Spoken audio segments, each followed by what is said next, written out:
pagpalain ng bawat isa. Especially tayong mga nagbibigay pansin, nagbibigay importansya sa salita ng Diyos. Magandang hapon po mga kapatid. At muli po ay kayo po ay laging sumusubaybay at nalalaman po namin yan sapagkat nakikita po namin yung mga nanonood ng ating Grace Everyday. At salamat po sa inyong suporta. At ito po ay paraan natin upang makapag-fellowship sa panahon ngayon. Sa panahon ng pandemic ay ilan buwan na rin po tayong hindi nakakapag-fellowship. Pero sa ganitong paraan ay nagkakaroon po tayo ng ugnayan sa bawat isa. Salamat po sa inyong pagsubaybay. Tayo po yung manalangin mga kapatid. Salamat Panginoon. Salamat po sa inyo na lagi niyo po kaming sinasamahan. Lagi niyo po kaming binibigyan ng importansya. Nagpapasalamat kami, Panginoon, sa aming mga kasalanan ay kayo po ang nagpapatawad sa amin, kayo po ang naglilinis sa aming mga karumihan. Tunay nga po, Panginoon, kayo po yung aming tagapamagitan sa Diyos Ama. Salamat po sa inyo na lagi po naming maasahan. Ang matibay po naming sandigan at kasiguruhan ng aming kaligtasan. Kayo po, Panginoong Hesus. Marami pong salamat. Amen. Magandang hapon muli mga kapatid. Ito po ay sa aklat ng Roma, chapter 13, verse 8. Verse 8 to 14. Ano mga kapatid, ito po yung pag-usapan natin ay masasabi natin na napaka-challenge po para sa atin, mga mananampalataya.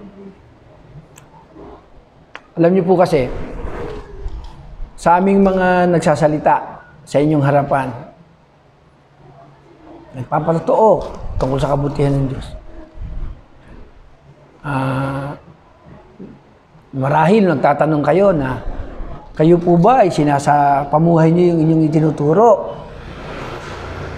Siyempre po, sasabihin naman po namin na kailangan po namin sa pamuhay.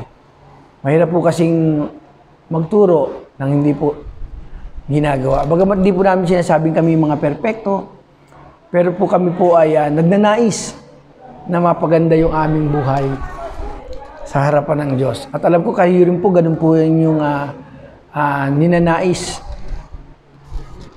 na mapaganda yung ating ugnayan sa Panginoon, maging ma-please, kalugdan tayo ng Panginoon sa araw-araw. Ang pag-uusapan po natin ay tungkulin o responsibilidad ng mga mananampalataya. Kung mapapansin niyo po, nung ako po ay nagbigay ng mensahe sa aklat ng Roma sa chapter 13 sa mga pinuno ng bayan, ito po yung karugtong.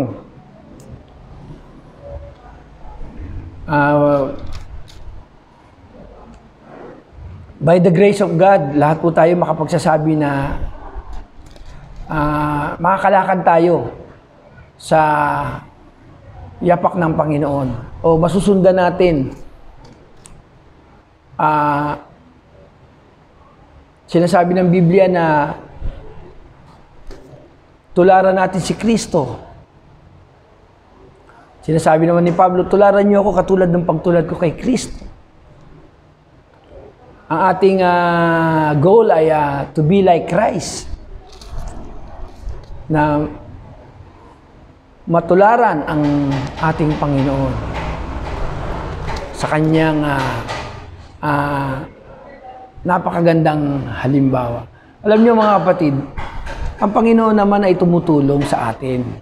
Katulong po natin siya. Siya po yung nagbibigay sa atin ng lakas upang maisagawa yung kanyang kalooban. Kaya ito po yung babasahin po natin ay tungkulin sa ating kapwa. Alam niyo ba mga kapatid, meron po tayong tungkulin at ito po yung dapat po nating bigyan ng pansin sapagkat ang remember, sabi ng Panginoon, ibigin mo siya ng higit sa lahat, buong puso, buong kaluluwa, buong lakas, buong pag-iisip. At itong pangalawa, ibigin mo ang iyong kapwa gaya ng iyong sarili. Iba yung pag-ibig sa Diyos, iba yung pag-ibig sa kapwa. Iba yung pag-ibig mo sa iyong asawa at iba rin ang pag-ibig mo sa iyong mga anak. Ganun pa mga kapatid, ito po sa kapwa natin, sukatan. Ano ang sukatan? Paano natin susukatin yung pag-ibig natin sa ating kapwa? Ito po, basahin po natin. Romans 13, verse 8. So, balikan po natin muna yung ano. Dito po kasi naisulat din yung grace. Sa mga naunang usapin sa Roma, tayo pinawalan sala tayo sa pamagitan ng pananalig sa Panginoon. And then, nasabi doon, nasa ilalim tayo ng grasya ng Panginoon. Wala po tayo sa kautusan, ilalim ng law. And then, sabi ka doon, ialay niyo ang inyong buhay bilang banal at kalugod-lugod sa ating Panginoon sapagkat ito raw po yung nakalulugod sa paningin ng Diyos. Ngayon, ito po yung pag-usapan natin yung sukatan sa ating kapwa.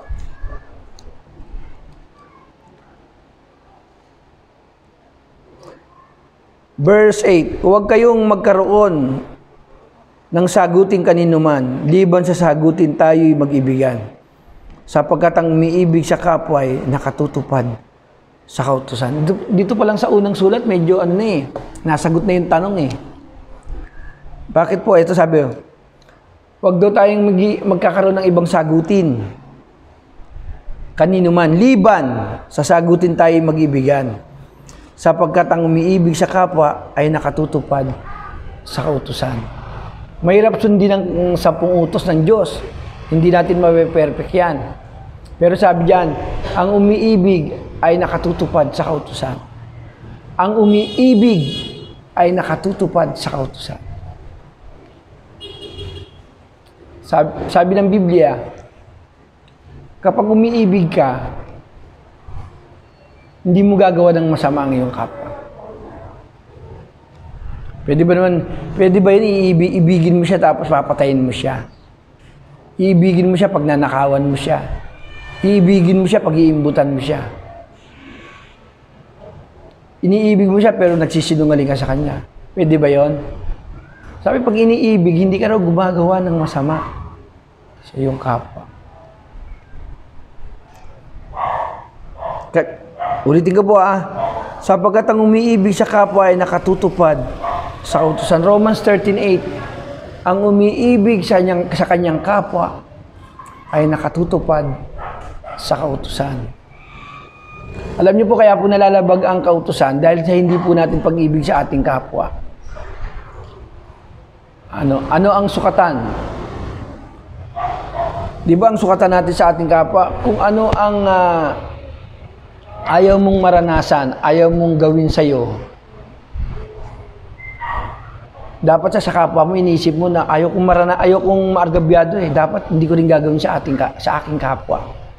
Nakukuha niyo po ang ibig sabihin mga kapatid. Yun ang sukatan. Ibigin mo ang iyong kapwa gaya ng iyong sarili. Kung ayaw mong abusuhin, hindi mo dapat abusuhin ng kapwa. Kasi ayaw mo rin maabuso eh. Ayaw mong ikaw ay manakit, masaktan. Dapat ganun din ang isusukat mo sa kapwa mo. Ayoko rin siya saktan kasi ayoko masaktan eh. Nakuha niyo po ibig sabihin. Ang umiibig sa kanyang kapwa ay nakatutupad sa kautusan. Alam niyo po, sabi sa Biblia, ang Diyos, kinover ni Lord yung napakaraming kasalanan sa pamamagitan ng pag-ibig. Love covers the multitude of sin. Lahat ng kasalanan ng tao ay natakpan o tinakpan ng Diyos sa pamamagitan ng kanyang pag-ibig. Paano nangyari yun? Pinatawad ng Panginoon ang kasalanan natin. Kung hindi tayo patatawaran ng Panginoon, wala maliligtas po sa atin. Wala po tayong ituturong kaligtasan. Hindi tayo magpapatotoo po tungkol sa kabutihan ng Diyos, sa katapatan ng Diyos. Hindi po natin maipapatuto yung kadakilaan niya kung hindi ginawa ng Panginoon yung kanyang ipinakita ng Panginoon ang kanyang pag-ibig. Nagpapatotoo ang Biblia, for God so loved the world. Minahal ng Diyos sa sanlibutang makasalanan. Mga walang utang na loob, tayo mga tao na binibiyayaan ng Diyos, pero hindi naman natin kinikilala ang Diyos. Kumikilala man tayo, iba po yung ating kinikilala. For God so loved the world that He gave His only begotten Son. Inibig tayo ng Diyos, ibinigay niya yung kanyang anak. Pag-ibig. Nagbigay ang Diyos ng kautusan, pero hindi ng kanyang ginamit. Kasi kung gagamitin ni Lord ang kautusan, lahat po tayo ay mahatulan, mapaparusahan. Ang ginamit ng Panginoon, dahil ang Diyos ay punong-puno ng pag-ibig, nandoon yung kanyang kagandahang loob. Itinodo na ng Panginoon ang kanyang pag-ibig. Kaya ang usapin po sa atin, pinapakita ko lamang po yung side ng ginawa ng Panginoon sa atin. Para naman tayo, magkaroon po tayo ng inspirasyon kung paano natin gagawin ito sa ating kapwa. Kasi, sa totoo lang, lahat tayo mahihirapan. Sabi nga, mahirap magturo kung hindi mo isasagawa. Kami po mga nagtuturo ay, number 1 dyan, sisilipin. Ang challenge sa amin, kayo po ba ginagawa nyo? Sasabihin sa mga nagsasalita, kayo po ba isinasagawa nyo ang inyong tinuturo? Totoo po ba kayo sa inyong pagsasalita? Yan ang challenge sa amin. Kaya hindi po biro ang magturo. Pero ganun pa mga kapatid, kailangan natin gawin. I-challenge ang ating sarili. At ma-inspire tayo dun sa pag-ibig ng Panginoon. Ng sukatan sa ating kapwa. Tuloy pa po natin. Ang mautos gaya ng huwag kang mangangalunya, huwag kang papatay, huwag kang magnanakaw, huwag kang mag-iimbot, at alinmang utos na tulad ng mga ito ay nabubuo sa ganitong pangungusap. Ibigin mo ang iyong kapwa gaya ng iyong sarili.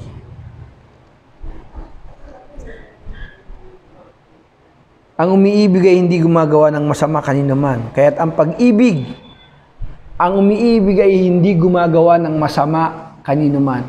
Kaya't ang pag-ibig, ang kabuuan ng kautusan. Napakaganda naman. Ako mismo na-encourage ako sa salita ng Diyos. Bagamat totoo pong sasabihin ko sa inyo na hindi po kami Superman. Kami po mga nagsasalita ay nagkakamali rin po. Baka marami pa nga po kami pagkakamali sa inyo. Pero ganun pa man mga kapatid, ang biyaya ng Panginoon na nagbibigay sa amin ng lakas upang magpatuloy sa atin, sa bawat isa sa atin. Sabi dyan,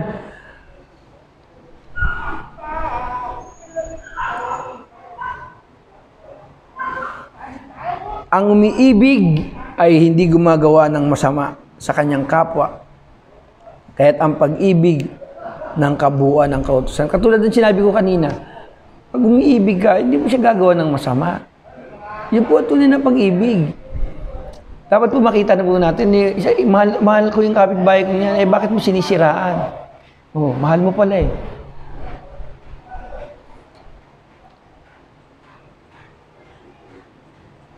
Kung gaano mo binibigyan ng pansin ang iyong sarili, kumbaga, ilalagay ka dun para hindi ka magkamali o hindi mo masaktan ang iyong kapwa. Especially kapag tayo nagsasalita. Minsan nagsasalita tayo, nagpaparinig, nagmumura, nanlalait. Iba sa atin mapanlait. Iba sa atin ay bully. Ano ang sukatan? Ayaw mong gawin sa'yo. Huwag mong gawin sa kapwa mo. Ayaw mo. Ayaw ko po nung minumura. Dapat gagawin ko sa kapwa ko. Paano, brother tanong dyan. Brother paano kung hindi mo nga siya hindi ka nga nagmumura? Hindi nga, ayaw mo nga magma, pero ikaw minumura ka. Magparaya ka. Sabi nga ng Panginoon ay mas magandang ang Kristiyano ang nagpaparaya o naabuso kaysa tayo ang nangaabuso. Ano gusto niyo, tayo ang mangabuso o tayo ang abusuhin?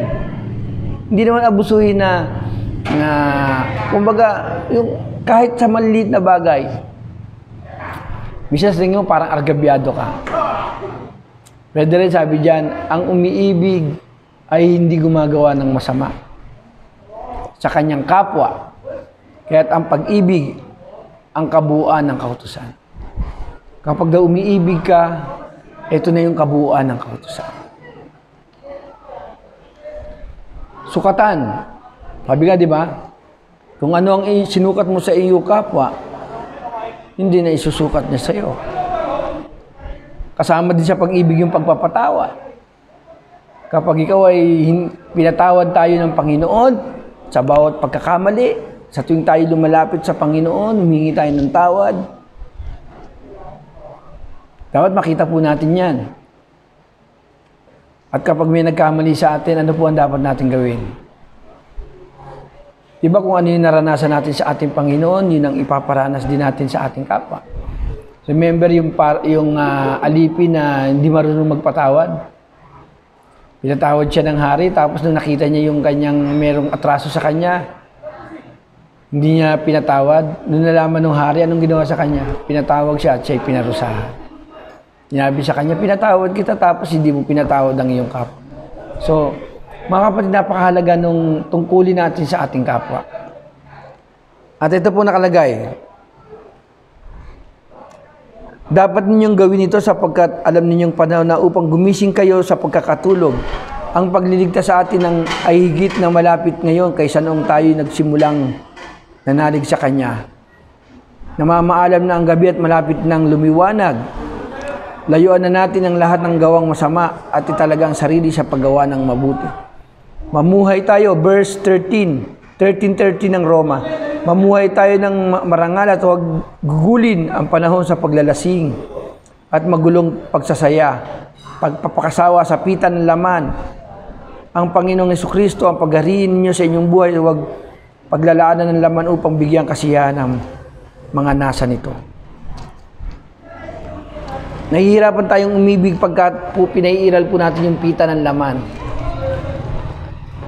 Ang pita ng laman, mga kapatid, yan po yung ugat kung bakit lumalaki ang isang puno.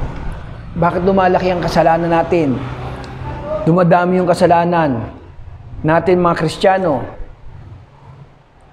Bakit? Kasi yung ugat hindi natin pinuputol.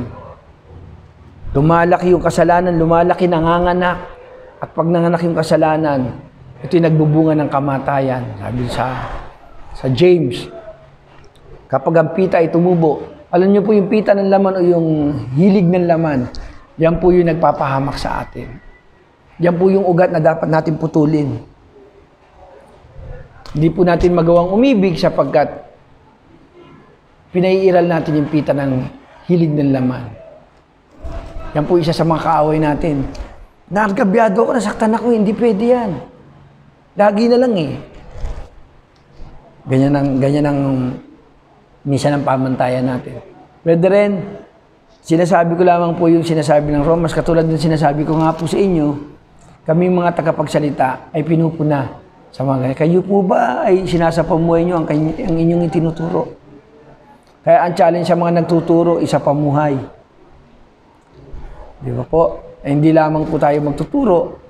Kasi sabi nila, madali magsalita. Pero yung isa gawa, mahirap. Lahat naman po tayo, mga kapatid. Pero kami po mga nagtuturo, medyo malaki ang aming accountable. Accountable po kami. Malaki po yung aming responsibilidad sapagkat kami nagtuturo o nangangaral. Kaya nga po ang sabi ng Panginoon sa mga Pariseo at mga Eskriba, sabi nila, sila'y nagtuturo, pero hindi po nila sinasagawa yung kanilang itinuturo.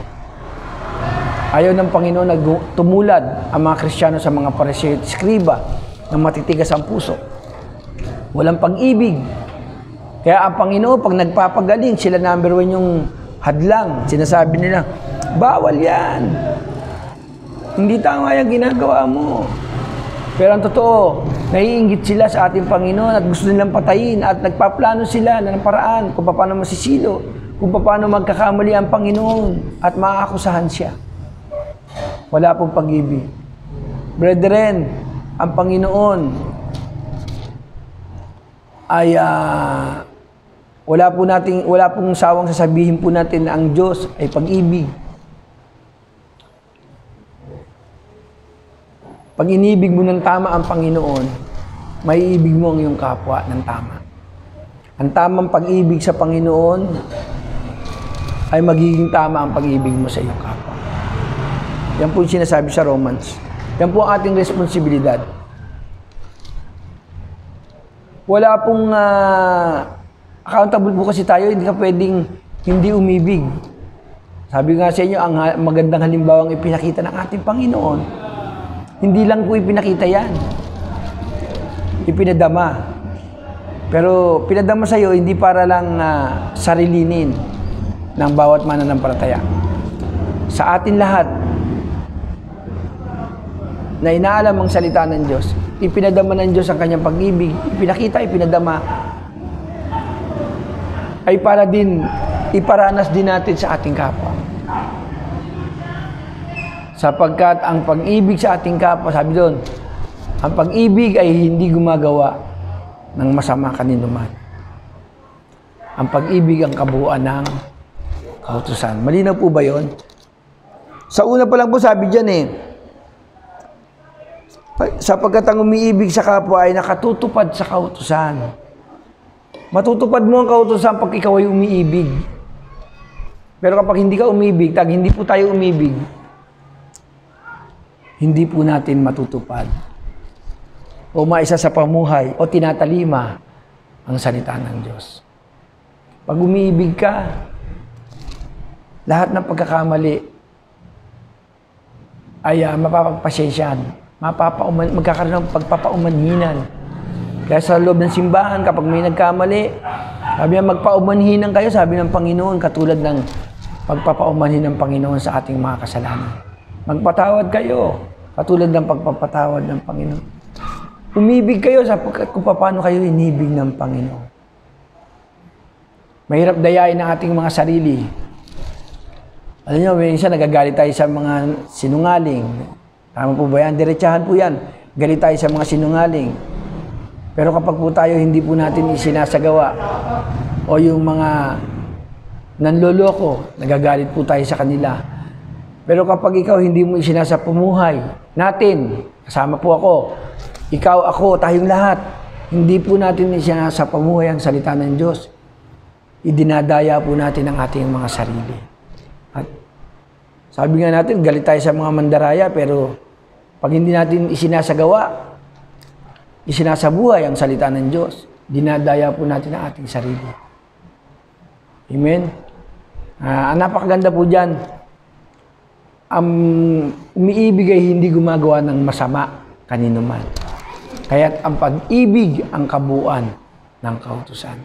Umiibig kayo ng kabuuan ng kautusan. Napakaganda ng pag-ibig ng Panginoon. Kailangan ma-inspire po tayo. Lagi po natin titignan yung pag-ibig ng Panginoon upang maging tama yung pag-ibig natin sa ating kapwa.